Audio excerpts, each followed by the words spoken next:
Kiai Haji Idrus Romli. Akidahnya Asy'ari, fikihnya Syafi'i. Begitu dulu tuan-tuan guru kita mengajarkan. Akidah Asy'ari, fikih Syafi'i. Tapi sekarang ternyata digugat. Fikihnya Syafi'i kok akidahnya lompat ke Asy'ari? Fikihnya ya mesti Syafi'i juga. Gimana tuh Kiai? Assalamualaikum warahmatullahi wabarakatuh. Waalaikumsalam warahmatullahi wabarakatuh. Nervous. Sehat Kiai? Ya, alhamdulillah. Gimana kita menghadapi orang yang menggugat kita? Akidahnya kok Asy'ari, mestinya akidahnya ya Syafi'i juga. Gimana Kiai? Dalam masalah ini, Imam Asy'ari itu tidak membuat akidah untuk menyaingi Imam Syafi'i, sama sekali tidak. Juga tidak membuat akidah yang berbeda dengan akidahnya Imam Syafi'i. Imam Asy'ari dan Imam Al-Maturidi, kata para ulama, seperti disebutkan oleh Syed Murtadha Az-Zabidi dalam kitab Ithafus Sadah Al-Muttaqin, Syarah Ihya Ulumuddin, Imam Asy'ari dan Imam Maturidi itu tidak memunculkan pendapat baru, tidak membuat mazhab baru di dalam akidah. Beliau ini semata-mata muqarrir, menetapkan, menguraikan, menjelaskan, membangun metodologi cara menjelaskan dan membela akidah-akidah yang terdapat di dalam Al-Quran, di dalam hadis, disebarkan oleh para sahabat dan diuraikan oleh ulama salaf. Itu Imam Asy'ari. Jadi ya kalau kita ini ikut Ahlus Sunnah wal Jamaah, fikihnya ya Syafi'i, akidahnya Asy'ari. Mengapa? Imam Syafi'i ini memang fokus menjelaskan fikih. Karenanya beliau punya kitab Ar-Risalah Usul Fikih. Spesialisasi. Jadi metodologi di dalam ijtihad fikhi itu Ar-Risalah. Imam Asy'ari membangun metodologi di dalam ilmu akidah. Dan setelah Imam Asy'ari ini muncul, apa yang terjadi? Mayoritas ulama dari pengikut Syafi'i, pengikut Maliki, kemudian sebagian dari Hanafi, sebagian Hambali ikut Asy'ari. Yang ikut Imam Asy'ari ini bukan hanya pengikut mazhab Syafi'i, tapi para ulama yang fikihnya ikut Maliki. Kalau ulama Malikiyah ini hampir 100%. 100% ulama Malikiyah itu Asy'ariyah. Ulama Syafi'iyah itu mayoritas. Ada sebagian yang terpapar tajsim itu ada. Dari Syafi'iyah. Sebagian yang terpengaruh tajsim itu ada, tapi mayoritas Syafi'iyah. Loh, guru-guru kita ikut Imam Asy'ari, kok kita disuruh ikut Imam Syafi'i? Lah, Imam Syafi'i nggak punya kitab akidah, nggak punya. Dan akidahnya Imam Syafi'i, akidahnya Imam Maliki, akidahnya imam-imam yang lain itu sudah dipaparkan oleh dua imam, Abu Mansur Al-Maturidi dan Imam Abul Hasan Al-Asy'ari. Ya sudah, selesai. Ini saya kira simple, ini tidak perlu repot-repot masih meneliti lagi. Sebetulnya Kiai, akidah Imam Syafi'i dalam masalah sifat khabariyah itu bagaimana? Tafwid atau ta'wil atau? Yang jelas di kalangan ulama salaf ya, di dalam muamalah berinteraksi dengan nusus itu ada yang takwil, ya, ada yang tafwid. Jadi takwil itu bukan buatan Asy'ari. Loh, takwil itu yang jelas bukan dari Asy'ari, tapi itu berlaku sejak masa sahabat. Sebagian sahabat itu sudah melakukan takwil. Kemudian setelah generasi sahabat itu habis, ulama tabi'in, murid-muridnya Ibnu Abbas, murid-muridnya Ibnu Mas'ud, itu semakin ramai yang takwil. Ke belakang tambah banyak yang takwil. Loh, Imam Syafi'i itu bukan hadits zahir. Gak mungkin beliau tidak takwil. Jadi karena beliau bukan zahiriyah. Kalau diringkaskan, salaf, generasi salaf itu berapa? Takwil, tafwid. Kalau generasi salaf yang soleh, di dalam berinteraksi dengan ayat-ayat mutasyabihat atau hadis-hadis mutasyabihat itu ada dua pendekatan. Pertama, tafwid. Tafwid. Ya, itu bukan berarti yang takwil tidak ada, karena takwil juga diriwayatkan dari ulama salaf. Yang kedua, takwil. Dan hampir semua ayat-ayat mutasyabihat yang ada ulama salaf yang melakukan takwil. Ada. Dan saya kira Imam Syafi'i gak mungkin anti takwil. Loh, beliau ini coba di fikih-fikihnya kan ditakwil terus. Ketika berijtihad fikih, beliau misalnya ya seperti ini hadis yang dipakai oleh mazhab Hambali, dipakai oleh mazhab Hambali dan diikuti oleh orang-orang Wahabi atau Salafi di Indonesia. Orang yang meninggalkan sholat kan kufur. Jadi bainal kufri wa baina, antara kufur ya dengan iman itu adalah meninggalkan sholat. Imam Syafi'i takwil bahwa orang yang meninggalkan sholat tidak kafir, kecuali kalau meninggalkan sholat itu karena ingkar pada kewajiban sholat, baru kafir. Itu ditakwil hadis-hadis. Imam Syafi'i ini banyak melakukan takwil. Seandainya beliau tidak melakukan takwil, tidak lahir fikih beliau. Hanya beliau memang tidak punya kajian khusus, karangan khusus di dalam masalah akidah.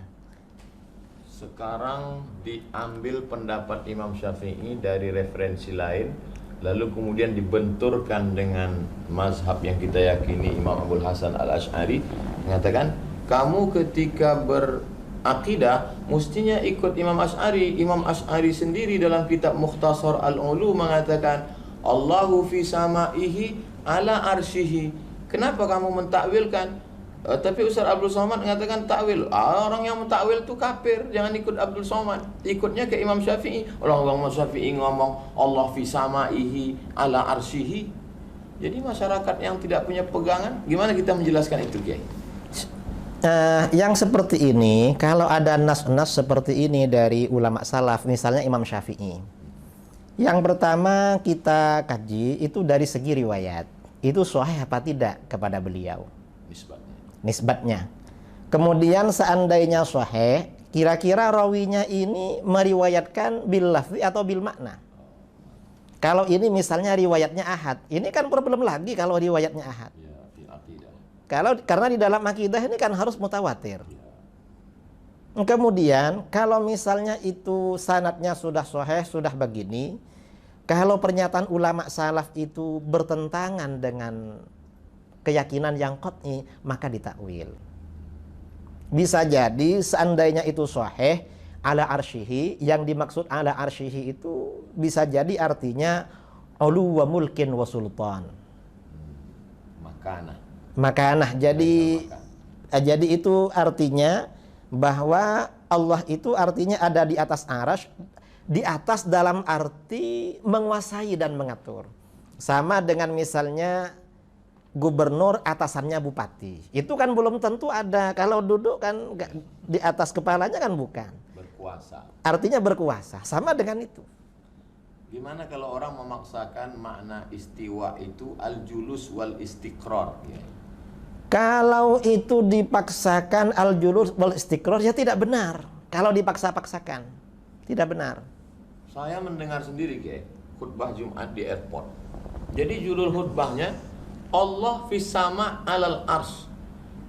Padahal kita kan dulu diajarkan adab dakwah, khutbah itu umum, nggak boleh khilafiyah. Ini kan khutbah itu mengajak orang bertakwa, bukan ngajak orang bertengkar. Jadi kita gimana mendebat? Kita diajarkan musalsalat bil awaliyah, ar-rahimuna yarhamuhumur rahman, irhamuhum fil ardi yarhamukum man fis sama. Tapi sekarang di beberapa kajian pertama adalah ainallah. Allah fis sama alal ars. Sebetulnya orang yang mengatakan Allah di atas aras ini gimana sikap ahlu sunnah? Nah, jadi begini, orang yang punya pandangan, punya akidah bahwa Allah ada di atas aras, ini oleh ahlu sunnah dianggap dikatakan jihawiyin. Jihawi. Karena ada di punya arah begitu. Nah, orang yang seperti ini menurut ulama ahlus sunnah itu kategorinya sesat dan menyesatkan. Dhalun mudillun. nggak sampai kafir. Jadi tidak sampai kafir, tidak sampai. Kalau jadi imam kita masih bisa jadi makmum. Kalau mereka jadi imam, apakah kita jadi makmum? Bisa, karena masih tidak kafir. Seandainya kita bilang nggak bisa, berarti cuma yang itu saya qadha. Gitu. Cuma ya ini yang jelas ini salah. Orang yang berkeyakinan Allah ada di arasy, bertempat di arasy berdasarkan istawa itu salah. Mengapa salah? Yang jelas arasy itu bukan alamat Tuhan. Itu alamat palsu. Iya. Mengapa? Allah itu tidak memerlukan tempat. Iya. Allah itu maha suci dari bertempat. Terus kalau Allah di aras, pas dia turun sepertiga malam, terus yang duduk di situ siapa? Nah, ya itu persoalan. Terus kalau Allah duduk di atas aras, apakah Tuhan itu lebih besar daripada aras atau lebih kecil daripada aras? Lah ini problem lagi. Sebetulnya sahabat dulu kalau cerita tentang itu mereka bahas atau gimana? Dari kalangan sahabat ini tidak pernah dibahas. Mereka pas melalui sifat itu mereka diam aja. Karena begini apa ya? Jadi para sahabat ini memang Al-Quran itu kan turun dengan bahasa Arab. Ya. Dan di dalam Al-Quran itu ada yang namanya hakikat, ada majaz, ada isti'arah dan lain sebagainya. Ya. Lah para sahabat itu karena memang mereka ini orang Arab yang masih asli ya, Iya. masih kental karakter bahasanya. Itu ya tidak ada persoalan. Bukan masalah ya. Bukan masalah. Berarti yang mempermasalahkan itu sekarang berarti bid'ah. Nah jelas bid'ah itu. Karena pada masa sahabat gak ada itu. Kajian pertama Allah di atas aras. Lah itu namanya kajian bid'ah itu. Bukan ahlu sunnah. Bukan ahlus sunnah. Ahlu sunnah palsu. Palsu, sangat palsu itu. Gimana ceritanya ada sebagian Syafi'iyah terpapar tajsim? Sebagian Syafi'iyah yang terpapar tajsim itu ya mungkin karena lingkungan. Dia sempat berguru kepada sebagian orang Mujassimah. Jadi begitu. Abad keberapa tajsim ini populer sehingga tajsim ini populer akhir generasi salaf. Dari generasi salaf, bahkan tajsim ini pertama kali justru orang Syiah. Syiah tajsim. Ya, orang-orang Syiah yang awal dulu rata-rata tajsim. Kemudian pada abad keempat, setelah Syiah ini gabung dengan Mu'tazilah, ini terjadi perubahan. Malah tajsim ini banyak banyak berpindah ke sebagian Hanabilah. Orang-orang Hanabilah. Ungkapan Ibnul Jauzi, la yuzkaru Hanabilah, tidak disebut Hanabilah illa mujassim. Kalau udah disebut Hanabilah pasti tajsim. Sampai begitu ya. Jadi memang sebagian ulama itu memberikan gambaran penelitian. Kalau Syafi'iyah itu hampir semuanya Asy'ariyah. Malikiyah semuanya Asy'ariyah. Kalau Hanafiyah jadi dua. Yang 2/3 Maturidiyah, yang 1/3 Asy'ariyah. Kalau Hanabilah ini ada sebagian kecil itu Asy'ariyah. Termasuk kelompoknya Ibnul Jauzi, kemudian kelompoknya At-Tamimi, kemudian Abul Wafa Ibnu Aqil Al-Baghdadi. Ini yang Asy'ariyah. Ada sebagian kecil juga ahli tafwid. Mufawwidah. Kemudian yang sebagian besar awal-awal Mujassimah. Kemudian pada abad ke-7 Hijriah, ketika yang menjadi penguasa di Syria, di Syam, itu Sultan Az-Zahir Baibars Al-Bindigdari. Beliau ini berhasil karena beliau ini mengangkat Qadhil Qudat dari Madzhabul Arba'ah. Setelah Madzhabul Arba'ah ini sering diskusi, maka faksi Mujassimah di kalangan Hanabilah ini hampir habis. Cuma kemudian setelah itu dihidupkan lagi oleh Syekh Ibnu Taimiyah. Ibnu Taimiyah menghidupkan tajsim. Menghidupkan lagi. Iya. Ibnu Taimiyah mujassimah. Kata para ulama begitu. Yang mengembalikan tajsim di Hanabilah itu Syekh Ibnu Taimiyah. Sebelumnya sudah hampir habis. Tapi orang selalu berlindung mengatakan Ibnu Taimiyah tidak mujassimah, tapi dia isbat sifat, bahwa ada sifat yadun, ada sifat sak, ada sifat istiwa. Gimana tuh Kiai? Jadi masalah ayat mutasyabihat itu tadi kan kita bicarakan. Ulama salaf sebagian besar tafwid, sebagian takwil. Kalau khalaf mayoritas takwil. Nah, kemudian ada mujassimah yang mengartikan ayat mutasyabihat secara zahir. Mereka ini untuk menghindari stigma tajsim, tashbih, mereka bilang itsbat. Ngeles. Nah, kita ini yang takwil dan tafwid ini kata mereka dianggap takwil. Artinya ya menghilangkan, mengosongkan. Ya, padahal mereka ini hanya permainan kata-kata. Nah, kalau itu itsbat ini diterapkan, ini bahaya sekali. Jadi isbat itu nggak ada. Kalau dari ulama salaf nggak ada. Karena kalau diterapkan ini bahaya. Misalnya ya, iyad. Iyad itu kan artinya tangan. Artinya tangan. Kalau iyad yang diidhofahkan kepada lafaz Allah itu diartikan tangan. Di dalam Al-Quran ada yang berbentuk mufrad, tunggal, yadullah fawqa aydihim. Ada yang berbentuk musanna, bal yadahu mabsutatan, ada itu diantaranya. Ada yang jamak, biaidin. Nah, ini perlu ditanya, kira-kira iyad kalau diartikan tangan Allah itu apa satu, apa dua, apa banyak?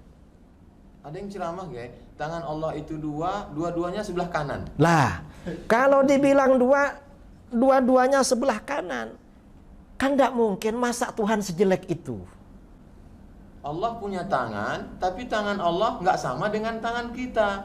Bila takif, wala tasbih, wala, itu gimana Kiai? Ngeles juga? Itu ngeles juga. Sama dengan begini, kamu ini seperti anjing, tapi gak sama dengan anjing yang ada.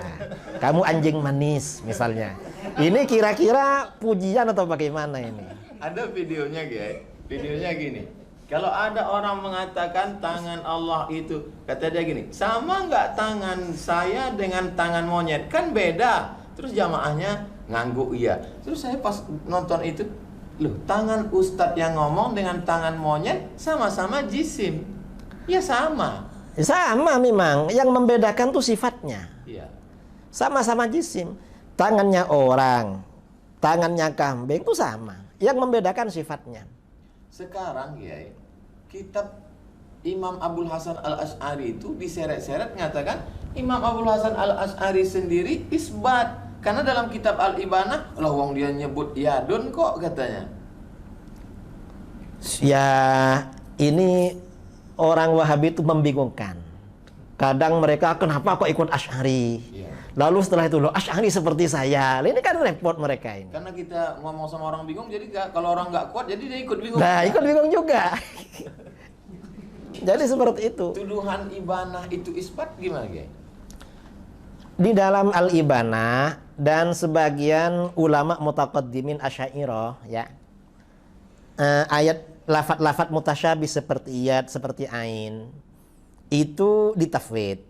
Tafwidnya macam-macam. Ada yang mengatakan Allah memang punya sifat iyad, tapi bukan dalam arti jarihah, bukan arti anggota tangan, anggota badan, organ tubuh, bukan.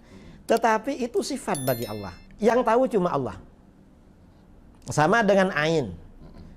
Ain ini kalau secara literal artinya kan mata.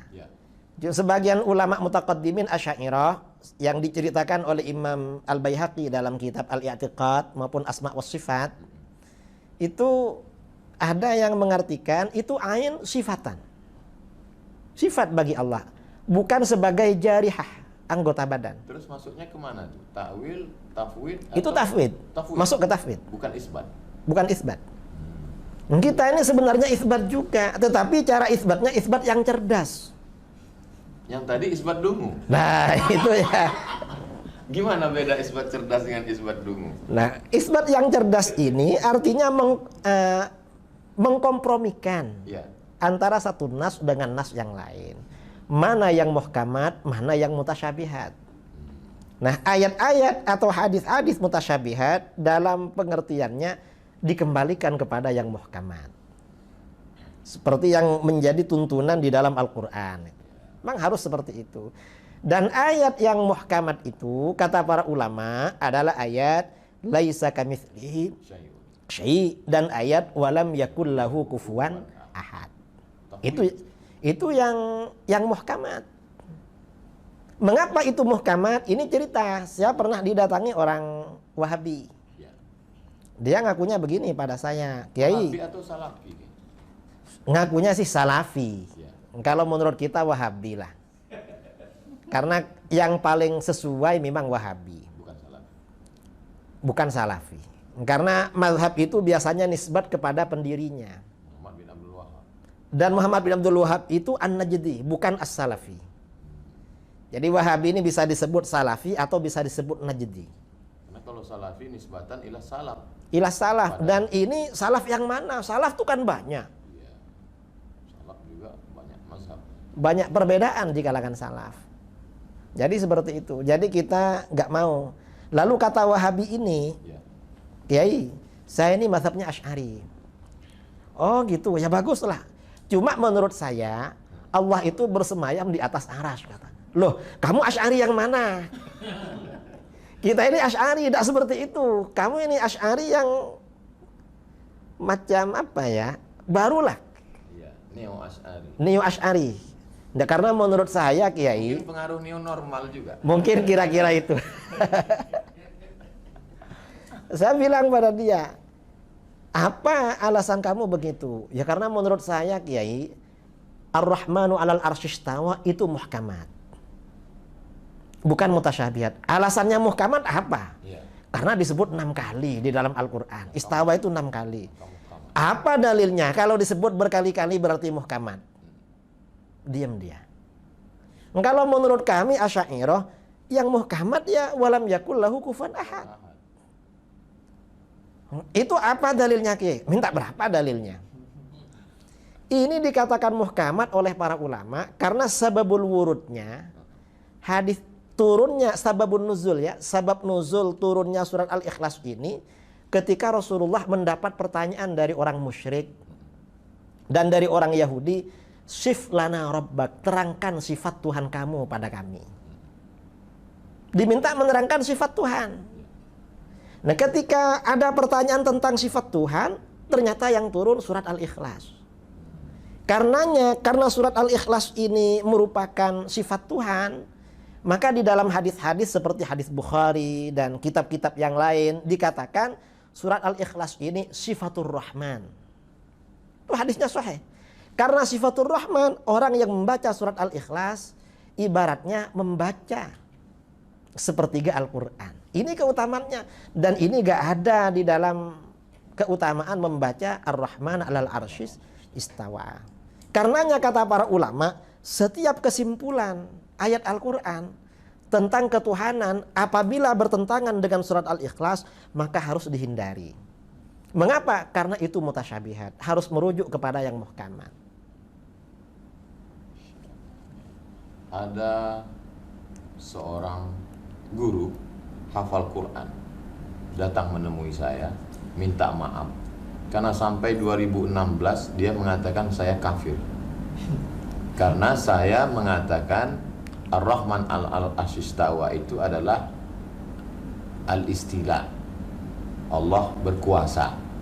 Sedangkan kata guru saya, kata dia sebelum dia tobat, ini tobat dari Wahabi, kata dia, kata guru saya, Tuhan itu di atas aras, maka siapa yang mentakwil itu kafir. Ustadz Somad itu gimana? Ustadz Somad itu kafir. Jadi sampai 2016 Ustadz masih kafir. Baru akhir-akhir inilah Ustadz Islam. Dan dia minta maaf ke saya. Saya pikir begitu berbahaya. Tadi Kiai menjelaskan itu begitu simpelnya, sederhana. Tapi bagi masyarakat, berapa banyak Ustadz dan Kiai dikafirkan hanya karena mentakwil. Mereka harga mati bahwa Tuhan di atas aras. Siapa yang tidak menyebut itu kafir. Man lam yukafir fahuwa kafir. Bagaimana bahayanya ini kepada umat? Ya jelas bahaya. Karena mengkafirkan orang lain mengkafirkan orang muslim itu akan kembali kepada dirinya sendiri. Walaupun kita tidak mengkafirkan mereka yang mengkafirkan kita. Saya tadi berharap kiai mengkafirkan, jadi saya dapat Legitimasi Iya. begitu. Masalah ini di kalangan Asy'ariyah terjadi khilaf. Sebagian ulama mutaqaddimin seperti Syekh Abi Ishaq Asy-Syirazi, pengarang kitab Al-Muhadzab. muazzab. Kata beliau, ahli bid'ah yang mengkafirkan kita berarti kafir. Kata beliau. Wahabi kalau mengkafirkan kita berarti kafir. Karena di dalam hadis, man qala li akhihil muslim ya kafir, faqad ba'a biha ahaduhuma. Cuma kata Imam Nawawi dalam Raudhah, juga dalam Raudhatut Thalibin, pendapat yang muktamad tidak kafir. Mengapa? Karena mereka ini ada syubhat. Mengkafirkan ini karena ada syubhat di dalam pikirannya. Apa kira-kira yang memotivasi mereka untuk tajsim ini? Yang memotivasi mereka ya kurang belajar. Nggak mau belajar. Tapi doktor. Ya dia doktor bidang apa Ustadz? Akidah di Madinah Al-Munawwarah. Lah terus akidahnya akidah apa dokternya? Masya Allah. Jazakumullah. Jamaah yang dimuliakan Allah dimanapun berada, sangat menarik. Tapi di awal Kiai Idrus Ramli mengatakan Ustaz Somad hanya punya waktu 30 menit. Dan saya dari tadi melihat dia bicara dengan beliau 30 menit seperti 3 menit. Begitu cepat. Saya yakin jamaah pasti tidak mau berhenti. Kiai, apa yang mesti dilakukan seorang ustadz ulama untuk meluruskan akidah umat? Saya kira memang pada zaman sekarang ini para asatid, para ulama, para kiai, para habaib itu memang harus gigih menjelaskan akidah Ahlus Sunnah wal Jamaah. Kemudian juga meluruskan syubhat-syubhat orang-orang yang menyimpang dari Ahlus Sunnah wal Jamaah. Termasuk tadi yang berkeyakinan Tuhan bersemayam di Arasy, lalu pukul 3 pagi turun ke langit pertama. Nah, biasanya semua akidah yang menyimpang itu tidak rasional. Karena kalau salafi ini dikejar, Tuhan ini turun pukul 3 pagi. Itu pukul 3 pagi ikut waktu daerah mana? Kalau waktu istiwa kan jalan terus. Jalan terus. Setiap matla itu selisihnya kan kecil. Berarti Tuhan pindah-pindah. Ya, kalau waktu Indonesia dibagi 3. Itu pukul 3 ikut daerah mana? Mereka mungkin jawabnya turun terus. Kalau turun terus lalu naiknya kapan? Itu kan problem. Nanti mereka ditanya, ngapain turun?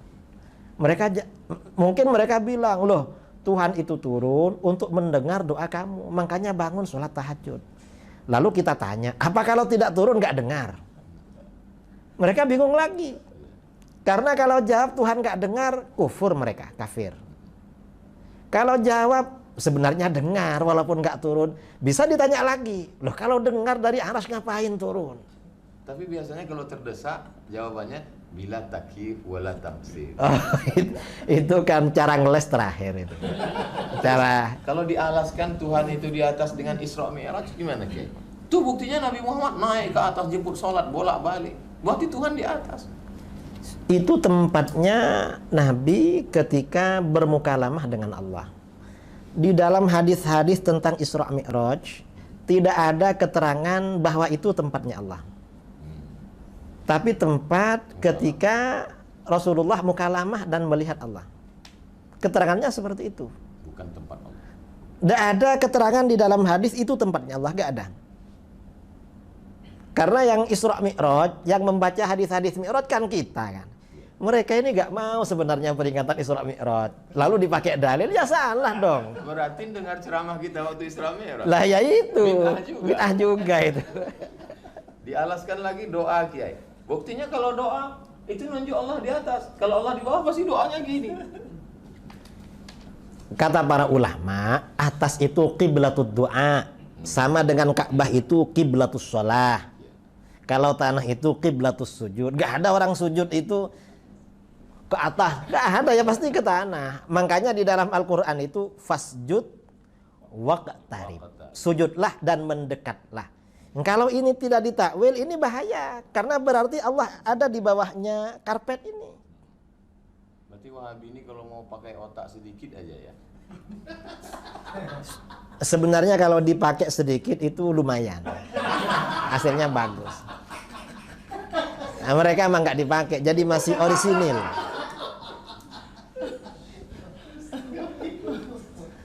Jadi Kiai, bagaimana umat ini yang sedang perlu persatuan dalam bidang ekonomi, kita diserang babak belur dalam bidang politik, bagaimana komunis bangkit, tapi di dalam kita sedang dihancurkan barisan. Apa kira-kira mungkin nggak ini gerakan ini disusupkan untuk memecah umat Islam dari dalam? Itu jelas itu, bahwa memang kelompok-kelompok radikal itu memang disusupkan untuk memecah kita dari dalam. Iya, dan memang yang mendapat himayah, perlindungan dari Protek, ya. mendapat protek dari barat, kemudian juga dana, tamwil, itu kan kelompok-kelompok radikal. Besar duitnya Kiai. Ya gak tahu lah, kayaknya iya. Dulu saya kan nonton video Kiai itu yang katanya ada $2.000. Saya waktu itu 1.500. 1.500. Udah turun atau memang? Gak tahu, kalau itu yang cerita ke saya itu mantan Ustadz Wahabi. Tobat. Dia bilang, saya waktu ceramah di Bogor tuh Ustadz. Iya. Kiai tahu berapa gajinya Ustadz Wahabi? Gak tahu. Saya tahu Kiai. Berapa? $1.500. Lo kok tahu? Saya mantan katanya. Berarti kalau dibuatkan persatuannya bagus juga ya Kiai. Persatuan Mantan mantan Wahabi. Tobat. Wahabi, saya kira bagus itu. Mungkin Ustadz bisa koordinasi nanti. Termasuk yang tadi yang minta maaf ke saya baru Islam 2016. Sebelum itu saya kafir, dikafirkan. Kalau berani mengkafirkan ustadz, maka tidak heran kita begitu di masjid menyalahkan apa segala macam. Atau akar radikal itu dari sini. Memang akar radikal dari situ Ustadz. Kan mereka memang kelompok radikal, kelompok orang-orang yang mudah mengkafirkan. Kata Imam Ghazali, itu latar belakangnya kurang pendidikan, kurang belajar. Tapi masyarakat mudah sekali terikut Kiai karena hafal Quran dari pintu bahasa Arab, kemudian gimana menyadarkan umat? Kalau masalah hafal Al-Quran, yang hafal Al-Quran itu bukan cuma orang Islam, hatta orang orientalis yang hafal tuh banyak. Kalau cuma hafal Al-Quran, orang orientalis kan yang hafal Quran kan banyak Ustaz. Kemudian pakai nama-nama pesan SMP Ibnu Katsir, pesantren Imam Syafi'i, SDIT Imam Nawawi. Itu gimana hukumnya? Pakai Syafi'i tapi nggak kunut subuh. Nah, itu namanya tipu-tipu, menipu namanya. Saya pernah ketemu Ustadz ya, di daerah kami bikin lembaga Imam Syafi'i, tapi yang diajarkan Wahabi. Saya tanya sama dia, kenapa pakai nama Imam Syafi'i? Kita ini kagum Kiai sama beliau katanya. Nah, tapi Imam Syafi'i ini jadi merek, sudah jadi nama mazhab. Kamu menipu. Kamu ini sama dengan jualan sate. Ada orang jualan sate babi, tapi ditulis sate kambing. Begitu ditanya, loh ini kok ditulis sate kambing? Kan yang dijual babi. Kita ini kagum sama kambing. Mereka ini kayak begitulah. Saya kira seperti itu. Kenapa tidak Taimi? Kenapa Wahabi? Ya, karena Wahabi ini lebih radikal daripada Taimi. Taimi. Iya.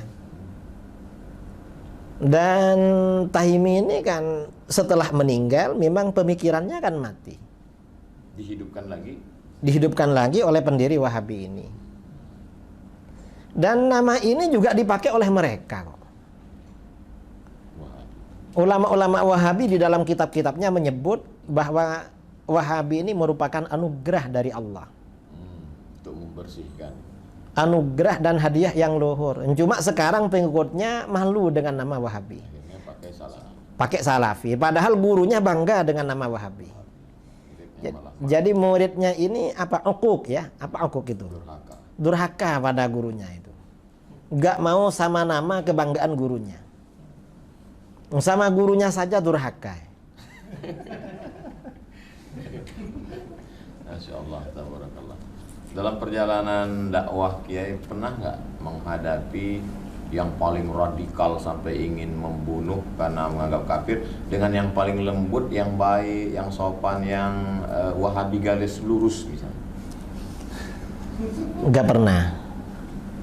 Kalau sampai mau membunuh mau apa, karena ini kebanyakan mereka sebelum acara sudah lari duluan, sudah batal.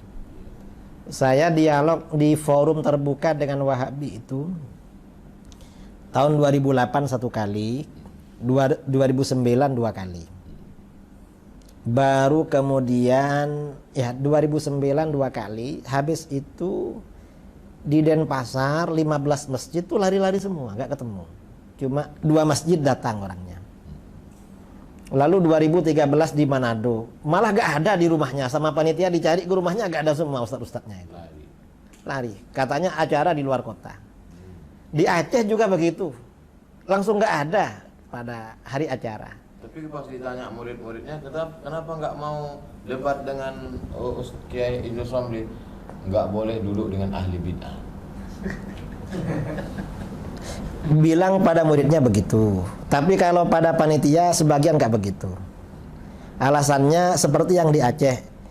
Yang di Aceh sama di Bogor. Kita ini mau debat sama orang Ahlus Sunnah, asalkan bukan Ki Idrus. Yang lain saja katanya. Alasannya Ki Idrus tuh suka ngiyel. Ngeyel. Iya. Kalau sama yang baik, yang lurus ada. Kalau yang lurus itu Wahabi tuh gak ada yang lurus, tak. Memang apa ya? Ya bengkok-bengkok lah. Orang itu memang jalan terjal, jalan bengkok memang. Jadi kalau bisa duduk satu majelis dengan Kiai Idrus itu berarti apa? Taqiyah. Ya agak membicarakan Masalah itu. Membicarakan yang lain-lain. Sampai kapan kita selesai dengan Wahabi? Mungkin sebentar lagi selesai. Sebabnya? Kan sudah gaduh di Saudi. Oh, ya dana. Ya dana ini sudah. Ya mudah-mudahan lah segera bertaubat. Mudah-mudahan taubatnya diterima Allah. Amin Allah. Terima kasih yang tak terhingga kepada Kiai Haji Idrus Ramli, singa Ahlus Sunnah wal Jamaah.